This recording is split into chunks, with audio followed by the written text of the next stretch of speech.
Hi everyone, this is Joanna from For Love of Paws Pet Service, and welcome to Training Tip Tuesdays, where I answer some of your questions about dog training. So thank you everyone for submitting all your questions. I really appreciate it. So I'm just going to go through a few of them. So I can answer them for you right now. So Candace asks, what are the ABCs of dog training? So for me, the ABCs of dog training is figuring out what motivates your dog. So really watch, is it fetch, playing with other dogs, freedom off leash? Is it a specific toy? Is it a specific game? Is it food? Is it a lot of petting, maybe a chest rub? And use what motivates your dog because that's really going to help you for training your dog. You can use what motivates them to praise them and reward them for getting things right. And remember, your dog may be the type of dog that needs a little extra motivation by maybe being a little more entertaining to your dog, a little bit more. Um, Maybe you need to up your energy a little bit. So if you have a dog that's really easily distracted, a lot of the times we need to be just as entertaining as all the other distractions. So your dog might need a little extra energy from you, right? Because we never want to be dull to our dogs. That's what's so great about learning what motivates them, because we can use that and use that to our advantage to let them know when they get things right. We can use that to praise them for it, right? So also too, if you've got a really excited dog, maybe your dog needs you to dial down your energy a little bit, right? Because that energy can get them more wound up. So maybe you need to lower your energy to help them out. And also, I would say praise is really important for the ABCs of dog training. Noticing when your dog gets something right and praising them for it is really important. And just know that, noticing it when it happens, just know that the things that your dog already knows, you taught them most likely, or someone taught them. So just know that when you're doing the training process, and this leads me into my next ABCs of dog training, is to remember to be patient with your dog, because at some point everyone starts somewhere, and someone taught them something. Probably you've taught them something that they never knew before. So if you've done that once before, you can most likely do it again. If we just remember to be patient with our dogs and know that people are consistently inconsistent, and when a dog gets is in is when the rules are inconsistent with the dog, or the words that we're using are inconsistent, or the praising we're using is inconsistent with our dog, it can confuse the dog. And if the dog's living with a whole family, well, we all know how hard it can be to get everyone on the same page in a family, and in an agreement. So, just that gives you a little insight into how confusing it can be for a dog, right? So do your best to, again, think about what motivates them.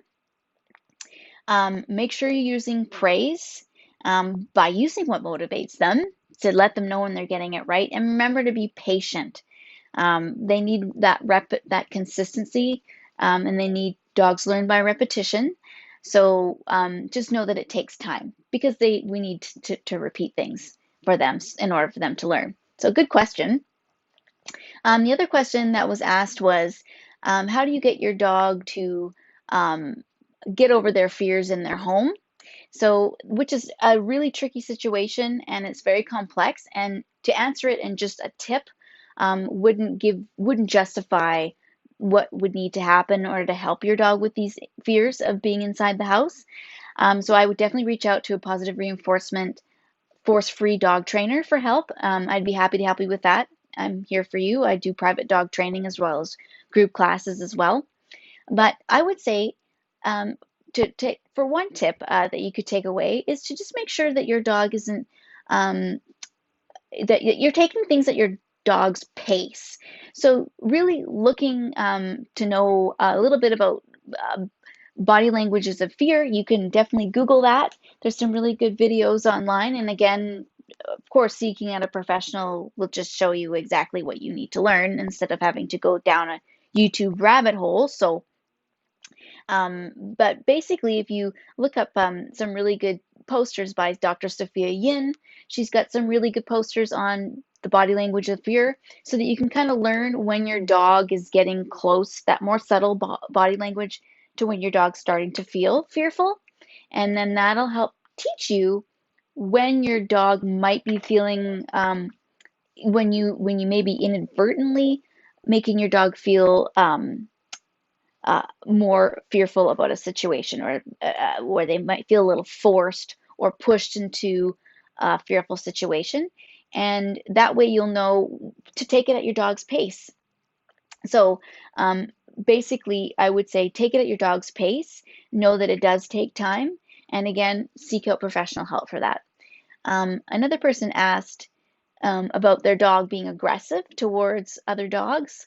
And I guess this dog, Haley was saying, she can attack them growling and biting. How can I end this behavior? And I'd say the same thing, that um, a tip in a training tip video isn't going to give you the help that you need to take on such complex behavior. And again, I would always reach out to someone who is experienced with these behaviors, a trainer that can help you with that, and also who is positive reinforcement and force free. So definitely look for a trainer to help you with that.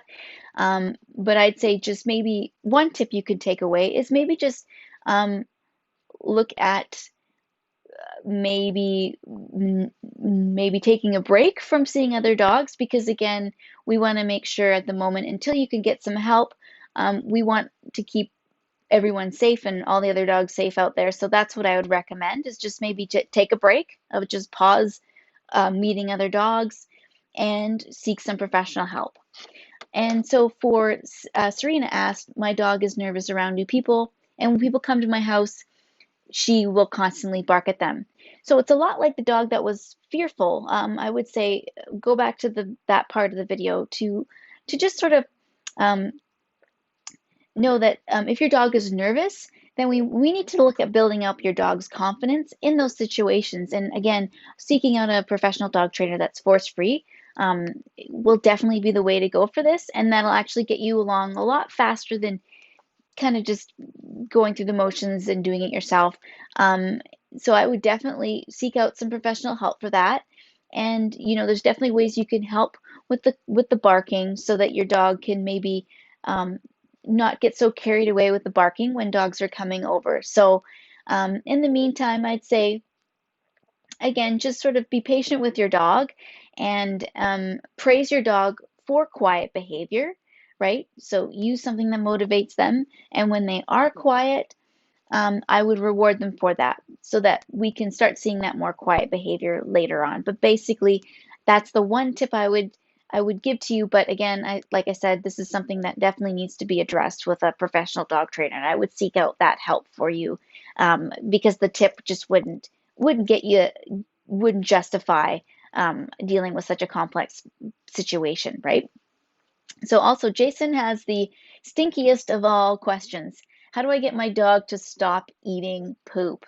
He has a 1.5-year-old lab who is well fed that eats the two female labs' poops. Well, I wish I had the answer to that question, because I would probably be a millionaire if I had that answer, because it is such a popular problem with dogs. You're not alone. This can be a learned behavior from watching their mother clean up poop when they were puppies, and they just think, oh, that's what I need to do. It could be, like you said, your dog is really healthy. If you sought out help from your vet and you make sure your dog is healthy and has all the minerals and the blood work looks good, then it could just be a learned behavior. And the simplest tip I could give you is clean up the poop as soon as the dogs poop and keep the dog away from poop. Sounds pretty simple, but that would keep him from eating the poop if it wasn't down.